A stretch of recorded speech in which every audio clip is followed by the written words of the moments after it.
अस्सलाम वालेकुम नाज़रीन, मैं हूँ वजिया ज़ुबैर। नाज़रीन, आज हम बात करेंगे कि मोबाइल की वजह से किस तरह हमारे बच्चे नफसियाती मरीज़ बन रहे हैं, किस तरह तबाही की तरफ जा रहे हैं। नाज़रीन, आपने देखा होगा आजकल हमारी बच्चियाँ और बच्चे तेज़ी से डिप्रेशन का शिकार हो रहे हैं। कभी आपने पहले सुना है कि बच्चे जो हैं वो डिप्रेशन के शिकार हो रहे हों, लेकिन अभी बातें सुनने में आ रही हैं। बहुत हैरत होती है, लेकिन हकीकत यही है। इस हवाले से मज़ीद बात करेंगे, लेकिन इससे पहले मैं आपको एक वाक़या सुनाऊंगी जिससे आपको ये चीज़ और वाज़ेह हो जाएगी कि मैं क्या बताना चाह रही हूँ आपको। ये वाक़या मेरी अपनी फ़ैमिली का ही वाक़या है। मेरी बहुत करीबी जानने वाली ख़ातून है, उनका ये वाक़या है जो आपको मैं सुना रही हूँ। ख़ातून बहुत अच्छी हैं माशाल्लाह से, बज़ाहिर देखने में खूबसूरत भी हैं, पढ़ी लिखी भी हैं। देखने वालों को लगता है कि बहुत अच्छी और बहुत मुतमईन ज़िंदगी है उनकी। हवा घूमना फिरना, इनकी तस्वीर लोग डाल रहे होते हैं फेसबुक पे, तो वो जो तस्वीर डालती हैं तो होटलिंग की तस्वीरें डाल रही होती हैं, कहीं घूमने जाती हैं उसकी तस्वीर डाल रही होती हैं, बाज़ औक़ात अपनी शॉपिंग की तस्वीरें भी डाल रही होती हैं और फेसबुक पे। पिछले दिनों पेरिस गई तो वहाँ से भी वो तस्वीर डालना शुरू की फेसबुक पे। अब जब फेसबुक तस्वीरें आने लगी तो लोग मुतासिर होने लगे, क्योंकि जब देखते हैं लोग दूसरों को फेसबुक पे तो मुतासिर ही होते हैं कि देखो कितना खुश है, कितना घूम फिर रही हैं, इंजॉय कर रही हैं। तो लोगों ने भी यही किया। मैंने बहुत से लोगों को ये सुनते हुए देखा कि किस्मत हो तो ऐसी हो, कितनी अच्छी किस्मत है कि पाकिस्तान में थी तब भी घूमना फिरना होटलिंग सब कुछ था, फिर घूमने के लिए पेरिस चली गई, पेरिस में खूब इंजॉय कर रही हैं। हमें देखो, हम तो जहाँ थे वहीं के वहीं हैं, ना हम आगे बढ़ पा रहे हैं, ना आमदनी में इजाफा हो पा रहा है, और आगे के लिए भी कोई अच्छी उम्मीद नहीं है कि हम घर बना लेंगे या हम बच्चों को एक अच्छा मुस्तकबिल दे देंगे। तो बहुत से लोगों मैंने देखा जो अपनी किस्मत से बहुत नाला थे और उनकी ख्वाहिश थी कि उनकी किस्मत जो उन खातून जैसी हो। तो तस्वीर का एक रुख था जो फेसबुक दिखा रहा था, जबकि तस्वीर का दूसरा रुख बिल्कुल बरक्स था उसके। यानी उन खातून के अपने शौहर से बहुत अच्छे ताल्लुकात नहीं थे, अच्छी अंडरस्टैंडिंग नहीं थी उनकी आपस में। कुछ अरसे बाद पता चला कि उनके शौहर ने दूसरी शादी कर ली। खातून डिप्रेशन का शिकार हो गई हैं। बाज़ औक़ात डिप्रेशन इतना बढ़ जाता है कि वो किसी से बात करना ही चाहती हैं, ना वो किसी को चाहती है कि कोई उनके पास बैठे, ना वो किसी से बात करें, बच्चों को प्रॉपर टाइम नहीं दे रही होती हैं। अच्छा, शौहर ने दूसरी शादी कर ली है तो वो एक रात इनके साथ होते हैं, दूसरी रात जो है वो दूसरी बीवी के साथ होते हैं। लेकिन जिस दिन शौहर इनके पास आते हैं ये इतनी टेंशन में होती हैं, इतनी डिप्रेशन में होती हैं कि लड़ाई ज़रूर होती है। जब जब शौहर इनके पास आते हैं लड़ाई होती है। तो सोचो खातून कितनी अजियत भरी नहीं गुजार रही हैं, लेकिन लोगों को बताने के लिए, लोगों को दिखाने के लिए वो फेसबुक पे बहुत अच्छी तस्वीर डाल रही होती हैं अपनी, वो हस्बैंड के हवाले से बहुत अच्छी पोस्टर डाल रही होती हैं। तो अब बज़ाहिर में तो लोग देख के ये समझ रहे हैं बहुत खुश हैं वो, लेकिन वही बात है, कब्र का हाल मुर्दा जानता है।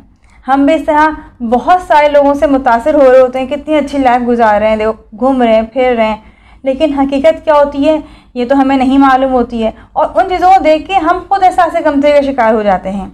यानी हमारे पास जो कुछ है वो हमें कम लगने लगता है। जब देखें ना ये हम बड़े हैं, जब हमारे साथ ऐसा हो रहा है तो बच्चों के साथ कई तेज़ी चीज़ें होती होंगी ये वाली। बच्चे देखते हैं फेसबुक पे मुख्तलिफ़ चीज़ें देख रहे हैं, टॉयज़ देख रहे हैं, वो नहीं लिख पा रहे हैं, वो मुसलसल देख रहे हैं उन टॉयज़ को अपने सामने, डिप्रेशन का शिकार हो रहे हैं, चीज़ें नहीं मिल रही हमें।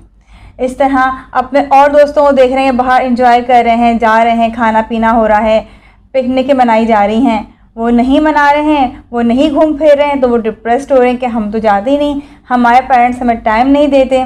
लेकिन क्या पता वो बच्चे जो हैं वो साल में एक ही दफ़ा गया हो तो तस्वीर डाल दी, हम उसको देख के मुतासिर हो रहे हैं। घर में क्या हाल है हमें नहीं मालूम, क्या पता उनके पेरेंट्स किस तरह पेश आते हों, लेकिन हम तो वो देख के खुश हो रहे हैं जो फेसबुक दिखा रहा है। हम तो वो देख के ऐसा से गमती के शिकार हो रहे हैं ना जो फेसबुक हमें दिखा रहा है। आप ख़ुद बताएं कि आज जो हमारा लाइफ स्टाइल है, क्या 15 साल पहले लाइफ स्टाइल था? क्या लोगों की आमदनी इतनी थी जितनी आज है? आज देखें सुनने में आता है, आम सी बात है ये कि ये बताते हैं लोग हमारी 1 लाख तनख्वाह है, हमारी 70,000 तनख्वाह है, 1.5 लाख तनख्वाह है, बिल्कुल एक आम सी बात हो गई है। लेकिन फिर भी खुश नहीं है। क्यों? क्योंकि कोई लिमिट ही नहीं रही है अब। पहले एक लिमिट थी, उसके मुताबिक लोग ज़िंदगी गुजारते थे और खुश रहते थे। और इतनी तनख्वाहें हैं, हर तरह की सहूलतें मौजूद हैं, लेकिन खुश नहीं है। खुशी क्यों नहीं है? क्योंकि लिमिट नहीं है। फेसबुक आपको जो कुछ दिखा रहा होता है, जिस तरह की एडवर्टाइजमेंट चल रही होती है, आप चाहते हो सब कुछ आपको मिल जाए, और ये तो हो सकता नहीं है। तो फिर वही बात है कि इंसान ऐसा कमतरी शिकार होने लगता है। अभी देखेंगे फेसबुक पे ऑनलाइन मैंने एक ड्रेस जो है वो ऑर्डर किया किसी ब्रांड का। अब क्या हुआ, मैंने एक सूट ऑर्डर किया लेकिन मेरे पास पता नहीं कितने ब्रांड्स के जो थे वो इश्तिहार आना शुरू हो गए। इस तरह मैंने एक सैंडल ऑर्डर की, मुझे चाहिए थी और बाहर जाना मेरा नहीं हुआ था, मैंने ऑनलाइन मंगवा ली। वो एक सैंडल मेरे मंगवाना मुश्किल हो गया। अब मैं जब फेसबुक खोलती हूँ तो पता नहीं कौन कौन सी ब्रांड्स की जो है वो शूज़ मेरे सामने आने लगते हैं। तो देखें ना, हम जो चीज़ देखना चाहते हैं, जो चीज़ें हम लेते हैं, वो फेसबुक हमें बार बार दिखा रहा होता है। अब हम वो तमाम चीज़ें ले तो सकते नहीं हैं, फिर हम क्या होता है, एहसास कमतरी का शिकार होना शुरू हो जाते हैं। पहले हम महीने 2 महीने में जाते शॉपिंग करने के लिए। अक्सर लोग तो शादी ब्याह के मौके पे या ईद बकरीद पे शॉपिंग करते थे, लेकिन अब तो फुल टाइम मार्केट हमारे सामने है। अब आप बताएं, अब फुल टाइम मार्केट आपके सामने है, रोज़ाना मार्केट खुली हुई है और एक से एक चीज़ नज़र आ रही है आपको, तो आप जो है कि एहसास कमतरी का शिकार नहीं होंगे। जब आप खुद इस तरह की बातें करेंगे कि देखो चीज़ इतनी पसंद आ रही है मुझे लेकिन पैसे ही नहीं है मैं ले सकूँ, ये प्रोडक्ट इतनी अच्छी है, पैसे आएंगे तो लूँगी मैं। जब आपका ध्यान भी इन चीज़ों में लग जाएगा तो ज़ाहिर बच्चे भी फिर इन चीज़ों में इंगेज होंगे। बच्चे मोबाइल में वही सब कुछ देखेंगे जो आप देख रही हैं। आप देखें कि जो बाहर के खाने होते हैं, मुख्तलिफ होटल्स वगैरह हैं, वो किस तरह अपनी एडवर्टाइजमेंट कर रहे होते हैं, कितने इश्तिहार उनके आ रहे होते हैं। अब उन चीज़ों को देख के क्या बच्चों को दिल चाहे घर खाना खाने का? अब माएँ परेशान है, बच्चे घर खाना नहीं खा रहे। क्यों नहीं खा रहे? क्योंकि घर में अगर हमें दाल और सब्ज़ी बनाई है और फेसबुक बच्चे ने जिंगर देख लिया है या कोई भी दूसरा आइटम देख लिया है, तो अब तो वो वही खाएगा ना जो उसने देखा है फेसबुक पे। अब उसका दिल चाहेगा घर का खाना खाने का।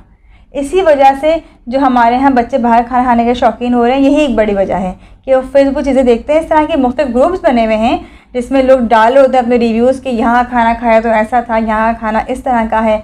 अब देख के दिल तो चाहता है, जब हम बड़ों का दिल चाहता है इतना, तो बताएं बच्चों को कितना दिल चाहता होगा वो चीज़ें लेने का। चीज़ें नहीं ले पाते हैं तो चिड़चिड़े भी हो रहे होते हैं, मिसबिहेव भी कर रहे होते हैं, एहसास कमतरी का शिकार भी हो रहे होते हैं। जैसे मैंने आपको बताया कि मेरी वॉल पे जो है इस तरह चीज़ें आना शुरू हो गई थी, इस तरह के आइटम्स लेने के बाद, यानी कि कपड़े और सैंडल्स वगैरह। तो मैंने क्या किया, मैंने ज़ुबैर की ऐसे एक दिन फेसबुक मैंने ज़ुबैर के मोबाइल में देखा, तो मैंने ज़ुबैर की मैंने वॉल देखी। ज़ुबैर ने मुख्तलिफ इंटेलेक्चुअल ग्रुप्स ज्वाइन किए हुए थे, मुख्तलिफ कोर्सेज़ की ऑफ़र आ रही थी ज़ुबैर की वॉल पे। तो मैं देख के हैरान रह गई। मैंने कहा ज़ुबैर सही मुझे कहते हैं कि तुम्हारी वॉल खोलो तो कपड़े, सैंडल्स और बिल्लियों की चीज़ें आ रही होती हैं, देखो मेरी वॉल पे क्या है। तो अब जो चीज़ ज़ुबैर के सामने आ रही होती हैं तो ज़ुबैर उन्हीं चीज़ों को लेते हैं ना, इसीलिए हमारे घर में किताबें भी बहुत ज़्यादा हैं, मुख्तलिफ कोर्स भी हम लोग कर रहे होते हैं, क्योंकि ज़ुबैर मुझे बता रहे होते हैं देखो फेसबुक पे ये कोर्स आया हुआ है, ये कोर्स आया हुआ है। तो अब हम जो चीज़ देखेंगे फेसबुक पे वही आपको दिखाएगा। फेसबुक पर अगर हम नेगेटिव चीज़ें देखेंगे, यानी नेगेटिव चीज़ें किस तरह से जिनकी हमें ज़रूरत नहीं है, रोज़मर्रा में हम वो चीज़ें देख रहे होते हैं और ले रहे होते हैं, तो हमारी लाइफ डिस्टर्ब होगी, हम एहसास कमतरी शिकार होंगे, बच्चों में चीज़ें आएंगी ये वाली। लेकिन अगर हम इसका सही और मुनासिब इस्तेमाल करें, या जैसे मैं बताया कि ज़ुबैर जो है वो मुख्तलिफ़ किताबें ख़रीदते हैं फेसबुक के ज़रिए, यानी ऑनलाइन मुख्तलिफ़ कोर्स कर रहे होते हैं, तो इस तरह हम भी कर सकते हैं ये कि आप मुख्तलिफ़ किताबें ख़रीदें, मुख्तलिफ़ ऑनलाइन कोर्स करें, बच्चों को करवाएँ। बच्चों के बहुत ज़्यादा कोर्स आए हुए हैं, हादिया ने कई कोर्स किए हैं ऑनलाइन, तो आप अपने बच्चों को करवा सकती हैं। अब बच्चे मोबाइल भी इस्तेमाल कर रहे हैं और कुछ सीख भी रहे हैं, वो इस तरह चीज़ें नहीं देख रहे हैं जो उनको परेशान करें, उनको डिप्रेस्ड करें। इसी तरह से आप देखें ग्रॉसरी की चीज़ें हैं, अब आप जाती हैं लेने के लिए, आपका टाइम ज़्यादा लगता है, आप ऑनलाइन मंगवा सकती हैं। तो इसका 2 तरह के इस्तेमाल है। बच्चों को बेताशा मोबाइल ना दें, उनका टाइम सेट करें, रूटीन सेट करें, टाइम सेट करें मोबाइल का, और जिस टाइम वो मोबाइल यूज़ कर रहे हैं उस वक्त भी गाफिल ना हों, देखें वो क्या देख रहे हैं, बल्कि शुरू में 3-4 दिन उनके साथ बैठ कर उनको बताएं कि तुम लोग ये चीज़ देखो, ये चीज़ देखो। आहिस्ता आहिस्ता उनका माइंड सेट हो जाएगा, अच्छा हमें ये चीज़ें देखनी है, उनका इंटरेस्ट डेवलप हो जाएगा। इसी तरह जो बच्चे बड़े हैं उनके साथ अपना ताल्लुक़ बढ़ाएं, आप उनको टाइम दें। आप जब बच्चों का ताल्लुक़ आपसे मजबूत होगा, आपके साथ उनकी इंगेजमेंट बढ़ेगी, तो वो आपकी बात भी मानेंगे। ऑनलाइन वर्ल्ड आपके सामने है, अब ये आप पर डिपेंड करता है कि आप इसको किस तरह इस्तेमाल करते हैं। अपने बच्चों को नेगेटिव चीज़ों से महफूज रखते हैं या पॉजिटिव चीज़ों के ज़रिए उनकी सलाहियतों को मज़ीद बढ़ाते हैं। उम्मीद है कि आज की वीडियो पसंद आई होगी आपको, कमेंट्स में ज़रूर बताइएगा। अल्लाह हाफ़िज़।